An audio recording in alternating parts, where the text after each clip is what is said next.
Hi teachers. ఈరోజు మనము 7th class మ్యాథ్స్‌లో దత్తాంశ నిర్వహణ ఈ చాప్టర్‌లో అంకగణిత సగటు ఇదైతే అందరికి ఐడియా ఉంటుంది. చాలా చిన్న వీడియో. తర్వాత వ్యాప్తి, వ్యాప్తి అంటే ఏమి? బాహుళకము, మధ్యగతం అంతే. చిన్న వీడియో. లాస్ట్ వరకు చూడడానికి ట్రై చేయండి. Quick revision only. ఇక్కడ అంకగణిత సగటు ఇది అందరికి మనకు తెలిసిందే. రాసుల మొత్తం బై రాసుల సంఖ్య. సగటు కనుక్కోవాలని సూత్రము రాసుల మొత్తం బై రాసుల సంఖ్య కదా. అంటే ఇప్పుడు ఇక్కడ ఒక ప్రాబ్లం చూద్దాం. ఆశిష్ 3 వరుస రోజులలో వరుసగా 4 గంటలు, 5 గంటలు, 3 గంటల పాటు చదువుతాడు. అతను రోజుకు సగటున ఎన్ని గంటలు చదువుతాడు? అంటే సగటున ఎన్ని గంటలు చదువుతాడు అన్నప్పుడేమి సగటు మనం కనుక్కోవాల్సింది. సో సగటుకేమి రాసుల మొత్తం అంటే 4 + 5 + 3 కనుక్కోవాలి. 4 + 5 + 3 బై రాసుల సంఖ్య అంటే ఎన్ని రోజులు? 1, 2, 3 రోజులు కదా. దాంతో భాగిస్తే సరిపోతుంది. 9, 12 రాసుల మొత్తం 12 వచ్చింది. రాసుల సంఖ్య 3 కాబట్టి లవహారాలు రెండిటిని 3 ఒకట్ల 3 నాలుగు 12 కాబట్టి సగటున ఎన్ని గంటలు చదువుతాడంటే 4 గంటలు చదువుతాడు అంతే. ఒక క్రికెట్ ఆటగాడు 8 ఇన్నింగ్స్‌లో ఈ క్రింది పరుగులు చేశాడు. ఇవన్నమాట. సగటు పరుగులను కనుగొనండి అన్నారు. మనం సగటు కనుక్కోవాలి. దీనికి మనమేమి ఫస్ట్ రాసుల మొత్తం సగటుకు సూత్రం ఏమి? సగటు = రాసుల మొత్తము బై రాసుల సంఖ్య. ఇది సూత్రం కదా. ఇప్పుడు రాసుల మొత్తం ఎంతో చూద్దాం. 58, 76, 40 అంటే మొత్తాన్ని కలుపుకుంటున్నాం. ఓకే. 45, 0, 100. ఓకే. ఈ మొత్తాన్ని యాడ్ చేసినామంటే ఎంత వస్తుందో చూడండి.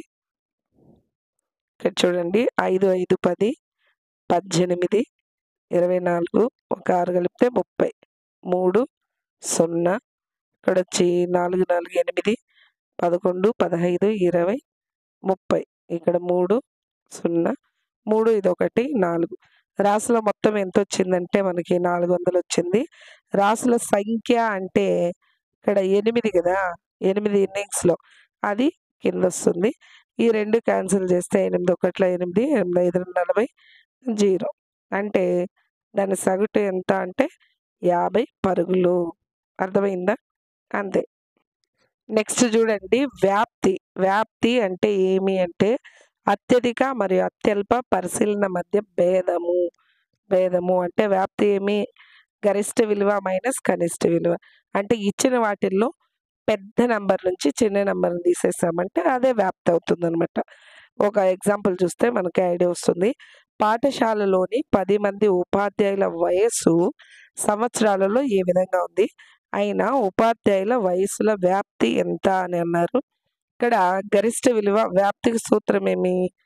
గరిష్ట విలువ మైనస్ కనిష్ట విలువ కదా. ఇందులో అన్నిటికంటే పెద్ద విలువ ఏదో చూడండి.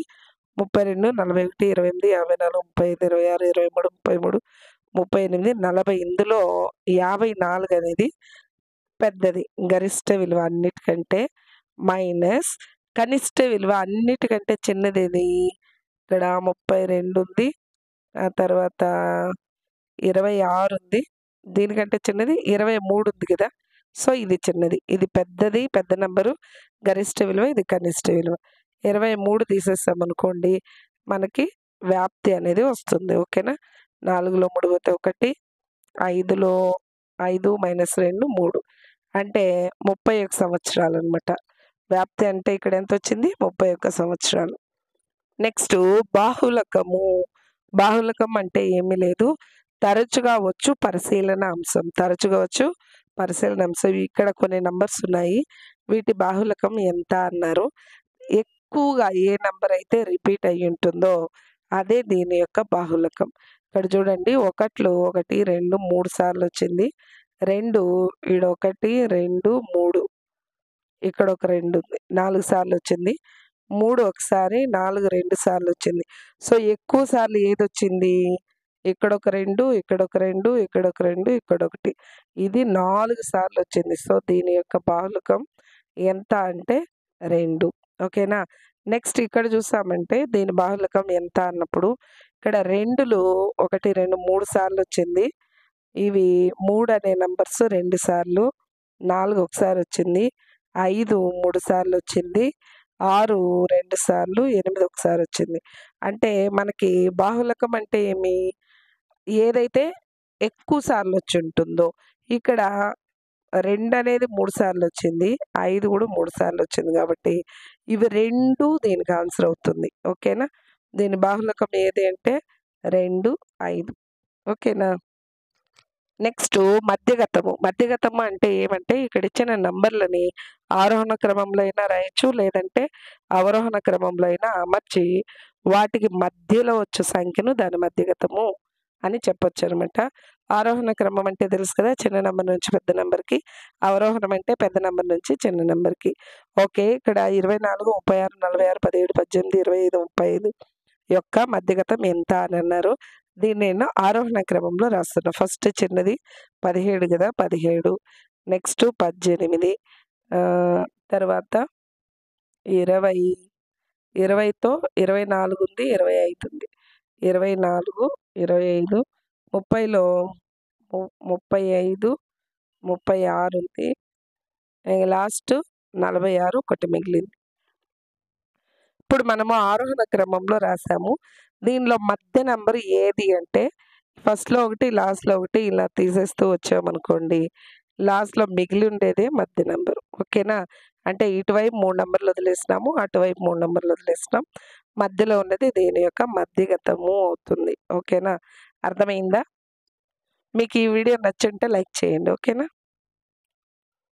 Thank you all of you.